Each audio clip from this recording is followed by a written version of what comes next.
हमारे bureau chief विकास शर्मा ने पूर्व सीएम जयराम ठाकुर से एक्सक्लूसिव बातचीत की। क्या कुछ कहा जयराम ठाकुर ने, आइए आपको सुनवाते हैं।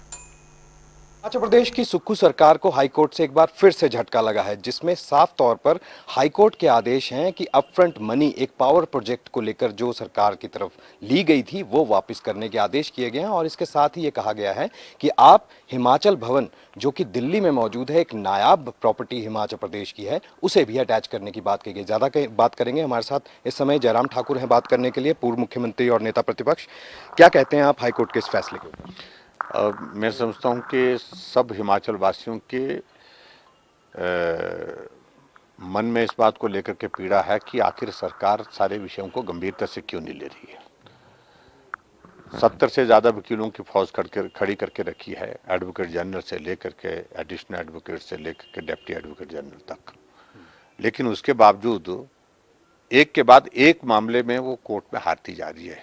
या तो वो सक्षम लोग नहीं है, सरकार की गंभीरता इसमें नहीं दिख रही है, और ये फैसला तो हिमाचल के सभी लोगों को दिल को दहला गया है कि जहां इतनी प्रेस्टिजियस प्रॉपर्टी, बहुत बेशकीमती प्रॉपर्टी हमारी दिल्ली में मंडी हाउस में हिमाचल भवन है, जो एक तरह का हमारा हिमाचल प्रदेश का दिल है, वहां पर उसको ही अटैच कर दिया गया, यानी कि उसकी ही नीलामी की नौबत आ गई। तो सरकार आखिरकार कर क्या रही है, ये प्रश्न खड़ा होता है।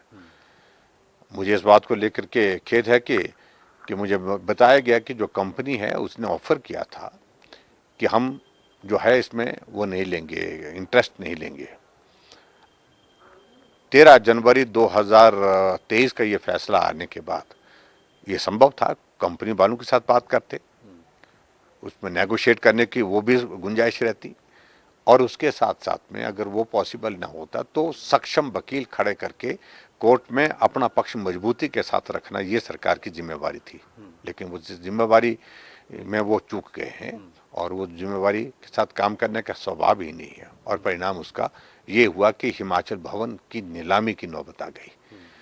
और इसी तरह से हम देखें, सरकार गंभीर है सिर्फ राजनीतिक मसलों को लेकर के। अपने साथी कैबिनेट के दर्जे के साथ होने चाहिए, और साथी मित्र कैबिनेट के दर्जे के साथ साथ में सीपीएस हमारे बचे रहने चाहिए, और उस मामले को लेकर के करोड़ों रुपए वकीलों के लिए खर्च कर दिया।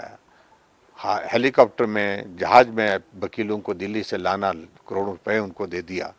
और अब एसएलपी फाइल की है सुप्रीम कोर्ट में, जब हाई कोर्ट में हार गए तो उसमें भी एक वकील करोड़ रुपए लेगा, करोड़ रुपए लेंगे, वहां पर करोड़ रुपए खर्च होंगे वहां पर दिल्ली में।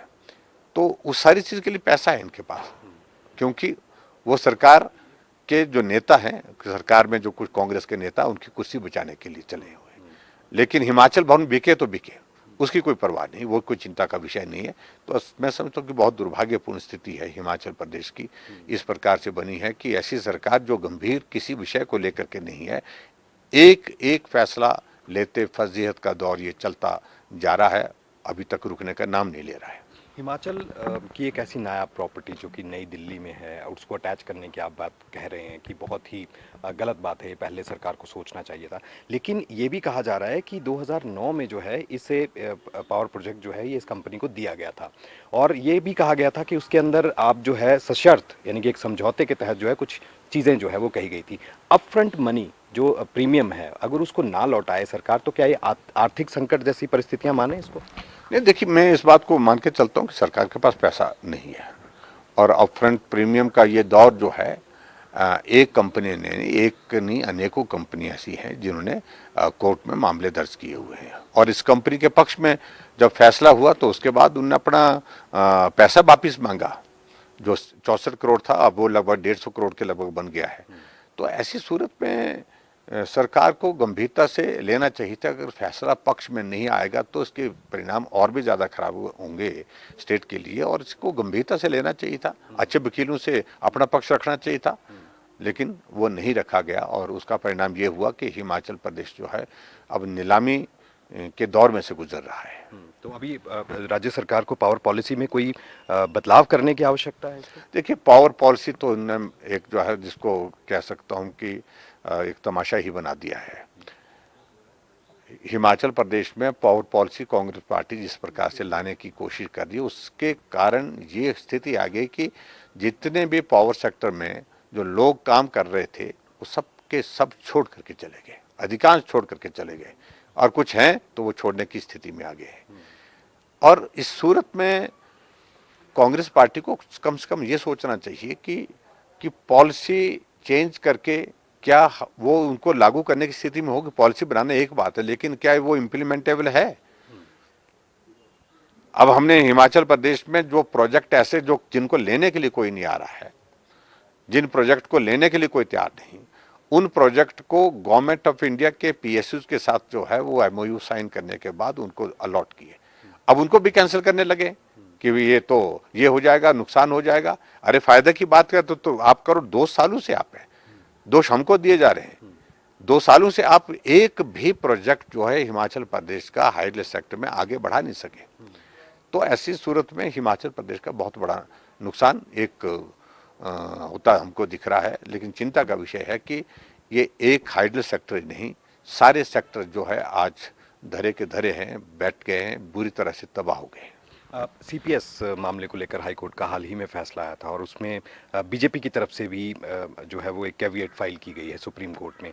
क्या ये माना जाए कि आने वाले दिनों में बीजेपी या विपक्ष जो है वो ये भी फोकस में रखेगी कि जो ऑफिस ऑफ प्रॉफिट के तहत जो पद हैं हिमाचल प्रदेश में, कैबिनेट रैंक के हों या फिर अन्य पद हों, क्या उसके ऊपर भी सवाल जो है वो उठाएगी बीजेपी, या राज्यपाल से मिलेंगे, या क्या आगे जो है? लेकिन देखिए, इस सारी चीज़ को लेकर के अभी तो सुप्रीम कोर्ट में मामला गया है, 22 तारीख को हियरिंग है, हम उसकी आउटकम का इंतज़ार करेंगे और उसके बाद लीगली एग्जामिन करेंगे। और हमारा तो मानना है कि जो और भी विधायक जो कैबिनेट दर्जे के साथ चेयरमैन बनाए गए हैं वो भी ऑफिस ऑफ प्रॉफिट के दायरे में आते हैं। और ये जो 6 सीपीएस हैं ये भी ऑफिस ऑफ प्रॉफिट के दायरे में आ ही गए हैं और हाई कोर्ट ने हटाने के आदेश किए हैं, इनकी सुविधाएं वापस लेने का फैसला किया है और साथ में कहा कि ये असंवैधानिक है, अनकॉन्स्टिट्यूशनल है। तो इसके खामियाजे जो कानूनी तौर पर भुगतने के लिए ये भी हाई कोर्ट ने बड़ा स्पष्ट कहा है, वो भुगतने के लिए भी इनको तैयार रहना होगा।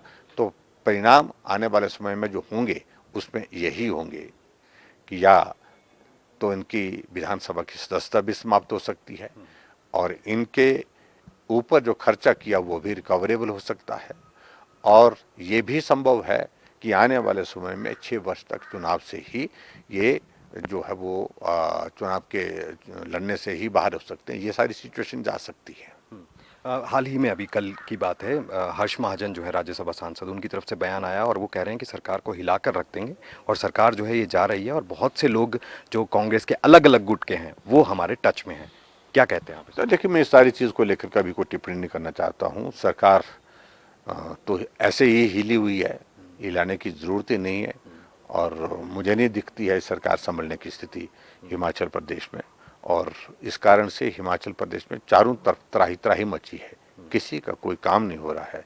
विकास के लिए, काम के लिए सरकार के पास समय ही नहीं है। बहुत शुक्रिया हमसे बात करने के लिए। तो ये थे पूर्व मुख्यमंत्री और नेता प्रतिपक्ष जयराम ठाकुर। साफ तौर पर कह रहे हैं कि हिमाचल प्रदेश में सुक्खू सरकार को है जो जिस तरह से झटके पे झटके लग रहे हैं कोर्ट की तरफ से भी, अदालतों की तरफ से भी, तो ये अपने आप में एक अलग बात है और ऐसे में राजनीतिक संकट जो है उसके ऊपर भी जयराम ठाकुर जो है जनता टीवी से एक्सक्लूसिव बातचीत कर रहे हैं।